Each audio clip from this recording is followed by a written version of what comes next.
All right, good morning. It is Tuesday, and we're going to talk about the little libertarian that couldn't. Woo-hoo-hoo. So, there's a big stink about Justin Amash. I think I'll run for president with the libertarians. Meets with libertarians for 3 weeks. Yeah, I'm out. Yeah, yeah. And this isn't necessarily an indictment against Justin Amash. Um, but I mean, let's be real. Like running for the libertarian nomination seems to be where political careers go to die. Yeah, and, yeah. Politics in this country, as much as on an ideological and philosophical level, we may think we would prefer a multiple party system. Politics in this country is a team sport. It is a full contact team sport. Um,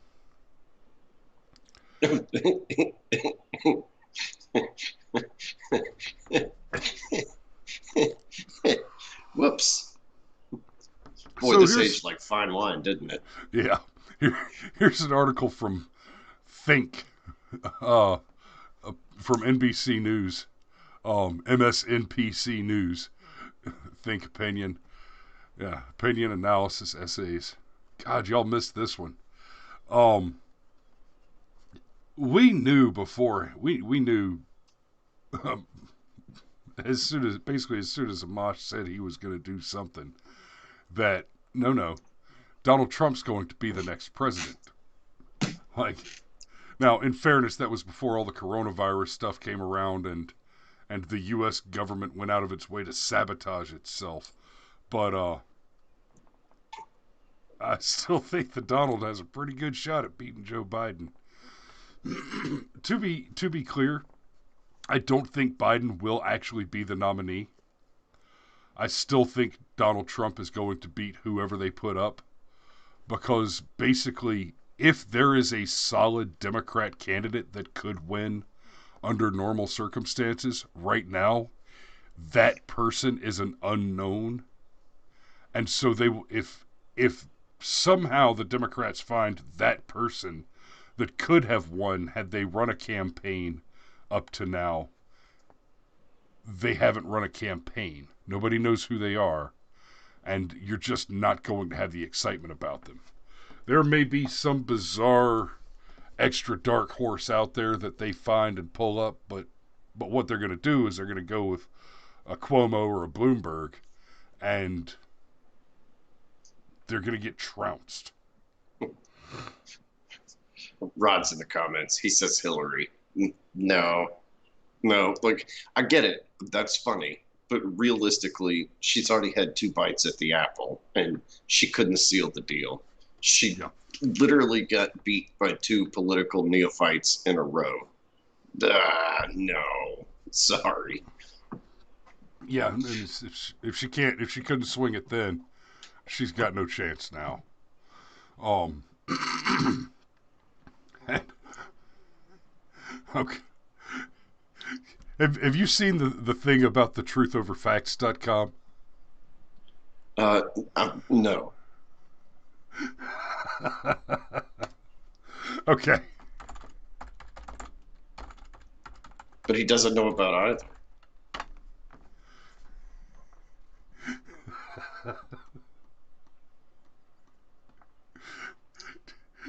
We're not gonna dig into this one too much. But Tim Pool did a pretty good video talking about this. Um, If you see it, I can't really read that. it says paid for by.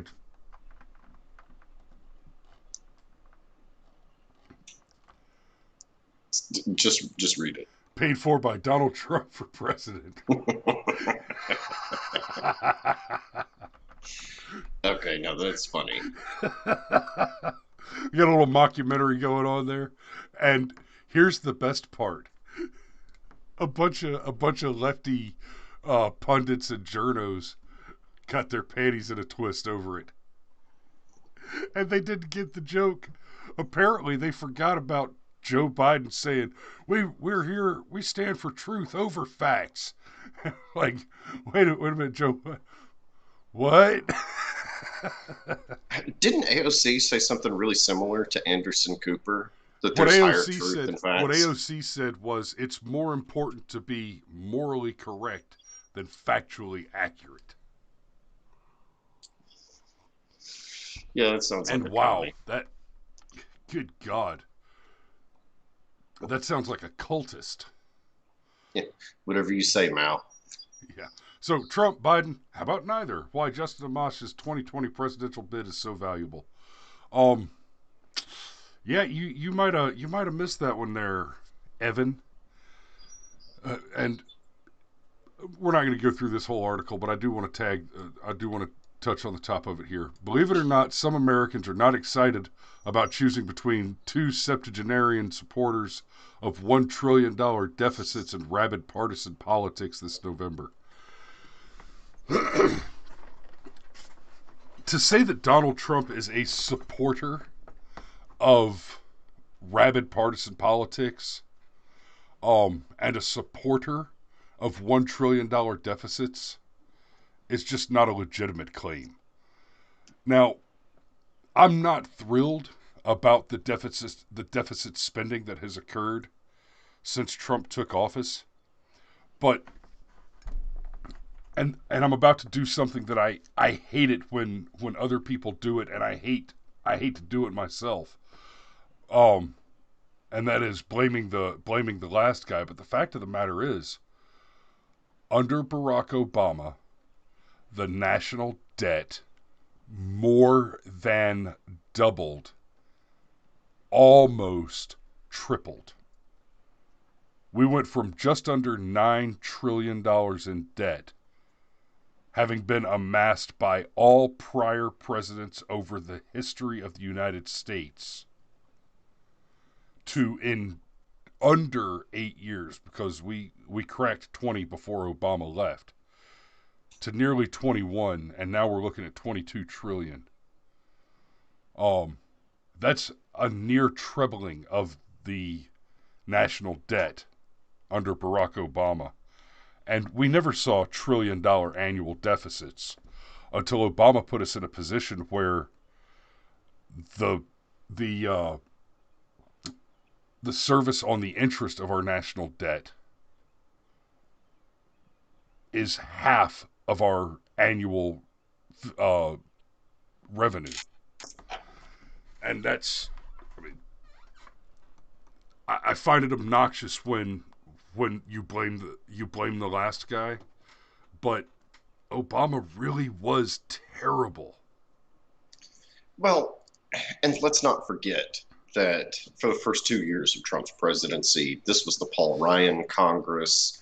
There was every reason in the. I mean, Paul Ryan is a guy that authored multiple balanced budget plans that took anywhere from 10 to 40 years to balance, but uh, he's a guy who's had a hand in that. And so now there's a Republican Congress, a Republican Senate, and a Republican in the White House. And because Paul Ryan was basically a never Trumper, he could have given Trump the wall, could have repealed Obamacare, and could have, even if it was the 40-year plan to balance the budget, he could have enacted the 40-year plan to balance the budget. And he just didn't. For better or worse, Trump can sign executive orders, and Trump can sign legislation that gets put on his desk. And he can suggest legislation to the Congress, but he can't actually make Congress write a bill and put it on his desk. So to suggest that Trump is a supporter of these deficits, I agree. It's not logically consistent with what happened. It's fair to criticize him because he signed off on everything that's happened up to this point. But even then, he can only sign or not sign what gets put on his desk. Um, and Ron points out that Trump didn't scrutinize shutting down sufficiently. I suppose he had to rely upon deep state healthcare monopoly saboteurs. You know, I actually think there's some real validity to that. I don't want to go too far off on it, but um, I would have preferred Trump really stuck to his guns with the whole shutdown thing. Because the first time it happened, he managed to make it look like Chuck Schumer's fault, which I thought was pretty darn good. Um, and then the It keeps kicking me in the dick. yes, why does every single one of them kick me in the dick? Yes, that's a fantastic parody. Okay. But I'll tell you the other thing that really bothers me about this, and I want to kind of use this to springboard into what I generally think is libertarians' biggest problem. But the whole thing about partisan politics. Look, dear libertarians, stop fooling yourself. You guys are every bit as partisan as the system that you criticize. Don't kid yourselves. It's not just the elephants that are a cult. It's not just the donkeys that are a cult. The porcupines are a cult too. And in many, many, many ways, maybe it's because you're a smaller group or because you're just so convinced of your idealism. But in many ways, you guys are actually much more cult-like than the people that you criticize. I mean, Well, okay, so the libertarians, basically, the Libertarian Party will never win so long as they adhere so rigidly to the no true Scotsman fallacy. They will no true Scot themselves right out the door every time. Um, and then and after playing all those games, they put up Gary Johnson, the guy who said you have to bake the cake. yeah, and as long as the idea that they're neither left nor right, um, being a mix of left and right is not the same as being neither left nor right. If I have chocolate ice cream and vanilla ice cream and I mix them together, I don't get strawberry. But if you have Um, Neapolitan, you do. no, if I have Neapolitan, I have a muddled mess of indistinguishable flavors that happens to include, if it's high quality Neapolitan, chunks of actual strawberry. And that, my friend, is not strawberry ice cream. Ah, I see. And yeah, the even being the mix of left and right, I don't know that I even agree with that. If you look at the current political paradigm, Well, if you can't agree that they're attempting to be a mix of left and right, then you have to concede that the Libertarian Party is a far left party because the party as a whole is against protecting children from abortion and is an open border party. And frankly, as long as your political platform says we won't stop you from murdering babies and no borders, you will never get me to vote to allow the murder of children or to have open borders. I will never vote for either of those things. well, I think the really important distinction is that the current political paradigm suggests that if you track right, you are less collectivist and more individualistic. And if you track left, you are more collectivist and less individualistic. And the libertarians arrive at a lot of their positions based on individual liberty. It's not so much, I've heard more than one libertarian talk about abortion, for example. It's not so much that they are okay with abortion, They're just not okay with the government telling you you can't have one, and that if you're going to have liberty, you have to have the ugly sides that come along with liberty. Um, that's actually why I think personally that libertarianism, uh, at least the philosophy of it, falls in line with the right wing of the spectrum. And the fact that they try and delude themselves and act as though they're somehow above the fray. That's like, look, you guys ain't above the fray. You're not even in it. Your party's 30 years old. You haven't cracked 3% in a national election yet. You know, just a thought. Maybe the problem's not us. Maybe you guys should recognize that politics, in many ways, is the art of the possible. And um, you can keep playing this game, and you can keep sacrificing relatively good congressmen like Justin Amash to a losing cause, or you can recognize where your natural allies are and the influence you could actually have over the system. How friendly most Americans would be to your agenda in general if you'd be willing to take a good long look in the mirror. Because you can keep being purists and you can keep getting 1% of the vote. You go right ahead. But none of this, no more of this, oh, we're a mix of both of them. No, you're not. No, you're not. Ronald Reagan described libertarianism as the core of conservatism. Um, in Mark Levin's And Conservative Manifesto, he lists three primary types of right wing people: social conservatives, fiscal conservatives, and libertarians. So, anyhow, go ahead, Chris. um, it, yeah. So the not both, the not both and neither thing. Um, I'm I'm gonna fall into that trap, but I'm gonna bring up the Nazis. And here, this may be the right way to look at the Libertarian Party. The Nazi Party, part of their position was to be what they refer to as the not just the Third Reich, but a third way. Um, Taking the conservative position that it's important to retain our cultural traditions and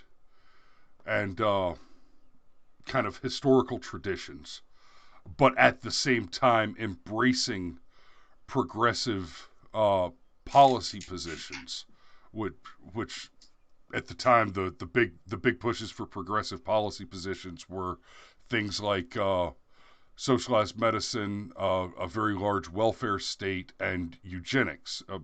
Basically all the same stuff that feed feed everybody, pay nobody, and exterminate the minorities.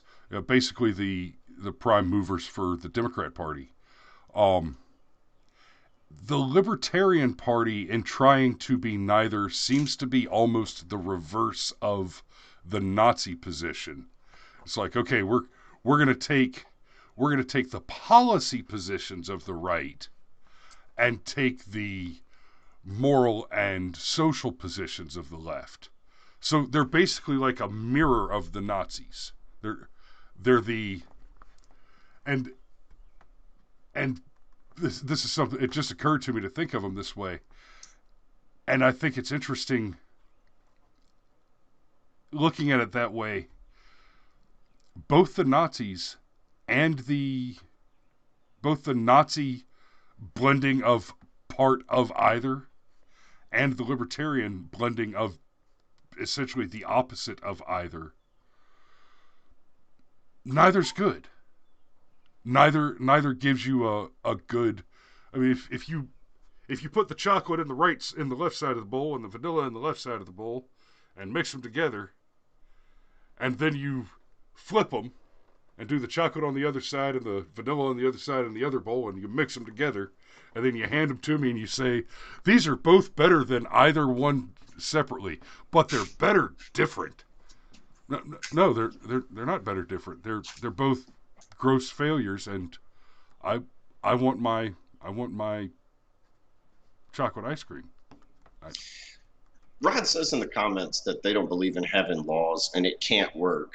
I actually, I think that's a large part of the libertarians' problem. Um, the first one is that they don't recognize their own hypocrisy. The fact that so many of them voted for Gary Johnson after claiming to be pure, that goes back to that whole team sport thing. Don't pretend like you haven't picked a side and whatnot. But the other side of it is, um, I guess it's sort of like the difference between Plato's laws and Plato's republic. One is the ideal, the other one is the practical application of those ideals. Um, and the problem that a lot of libertarians have is, and this even goes back to like, I remember an exchange between Jack Kemp and Ronald Reagan. And Ronald Reagan got 9 tax decreases and 1 tax increase in a particular bill. And Jack Kemp fought him tooth and nail. And, uh, Reagan was actually really frustrated with Kemp and was like, hey, don't let perfect be the enemy of the good. We beat him 9-1 on this. But if we go back and try and get that other one right now and have a perfect bill, the whole thing will fail. And so, as far as libertarians not having any laws, I think we could do with a lot less laws. I think we could simplify tons of our regulation. But the yeah, fact that, property and voluntary contract is sacrosanct. And nope, we're done. We don't need any other laws.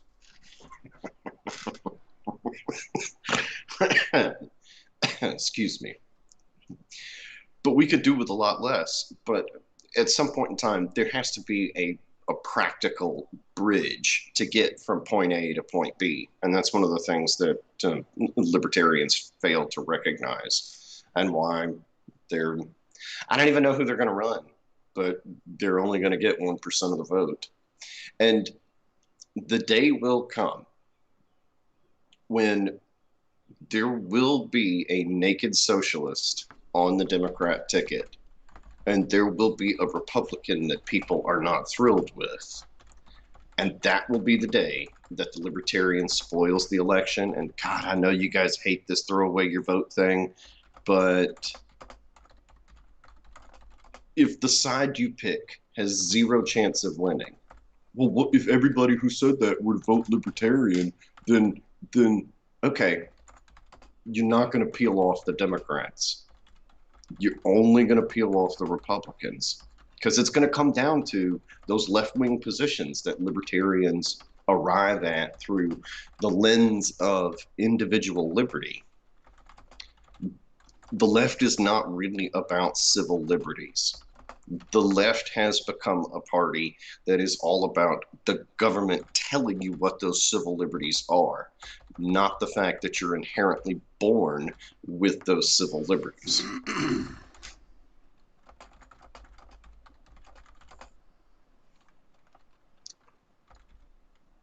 Oh, I wondered why Chris didn't say anything. He is saying Sorry. things. That's what Rod mentioned, subprime. Actually, Rod, that's one of those things that I really deeply disagree on. Um, there's been so much back and forth about redlining and credit standards and whatnot, but subprime as we know it didn't exist until redlining was busted up. And I have long maintained that if you give people with bad credit a rip-off loan that's going to skyrocket in 5 to 7 years, well, what's going to happen is in 5 to 7 years, They're just not going to pay it. yeah, they're going to default on their loan. And I would argue that this is one of those things where it was never in the bank's best interest to dole out the subprime loans. And that part of the reason why the government ended up bailing the banks out is that it was the government's policy that forced the banks into doing the subprime thing. If you told the banks, never again will you get a bailout, no matter what happens, they would raise their standards for credit and would be a much more stable institution. Now, we can do some things like bring Glass-Steagall back, um, some reasonable regulation, I think is appropriate. But it should be more about telling banks what they can't do as opposed to telling banks what they must do. And Rod says they said it was legal. Yes, they said it was legal. My position is the only laws we need are property is sacrosanct, and the voluntary contract between reasonable parties is sacrosanct. You get that in place, and they said it was legal doesn't cut it. Um, because it is legal, and there's no bureaucracy to prevent the wronged parties from seeking remedy. And that remedy doesn't have to be vigilante justice. It doesn't have to be going after them with a shotgun. It doesn't have to be dragging politicians and bankers out into the street and shooting them or hanging them or tarring and feathering them. Although, if we were to start tarring and feathering politicians again, that would go a long way to solve some problems. For one, we'd have much younger politicians. Um, but you're right, Rod. They did say it was legal, and precisely because there is a bureaucracy of red tape to defend monopolies and enforce the existence of monopolies or pseudo monopolies, it was almost impossible for the aggrieved parties to seek remedy. And in fairness, the aggrieved, with the exception of the argument that the American people at large are an aggrieved party because of the harm done to the economy by that massive fraud. The fact is that the individual aggrieved parties, those being low income minorities who were intentionally targeted by the subprime lending schemes. Let's not forget, the subprime lending schemes weren't something the banks dreamed up. They were something that the government enforced on the banks and forced them to do. So the banks and the government were crooked and faulty in this. And They did yes, bet against their own loans. and You're yes, 100% correct, Rod. That's why that's why I would actually suggest we bring back Glass-Steagall. You pick a lane and you stay in that lane.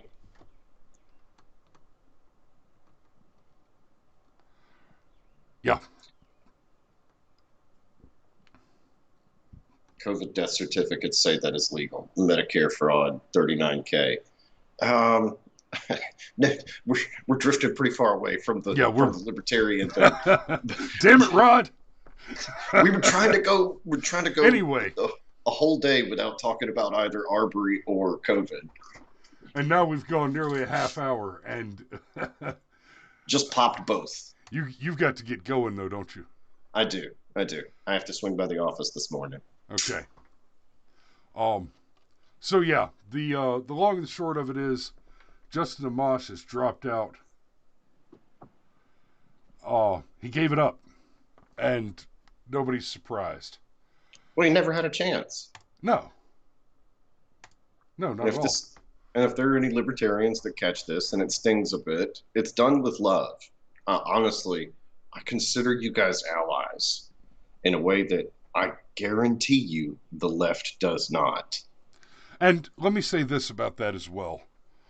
The libertarians that I know personally are not for the open borders thing. And that's another part of the problem is the rank and file libertarians are not the Libertarian Party.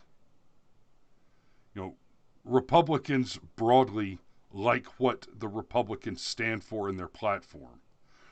Democrats broadly really are as greedy and wicked and evil as their platform suggests. Libertarian voters, at least in my anecdotal experience, are broadly not on board for open borders. Um, I think that's the biggest pillar in their platform that shuts them down with a lot of their otherwise libertarian voters. But I mean, Dave Rubin, kind of goes toward the libertarian route, and he's not going to go pro open borders. Um, and if your vocal public supporters can't support your platform, you're doomed. So it's time to grow up, kids. You can't have a political party without a country, and you can't have a country without borders. Yeah, nope. Good button. So we will see y'all tomorrow. Be safe out there. And yeah, Rod. Yeah.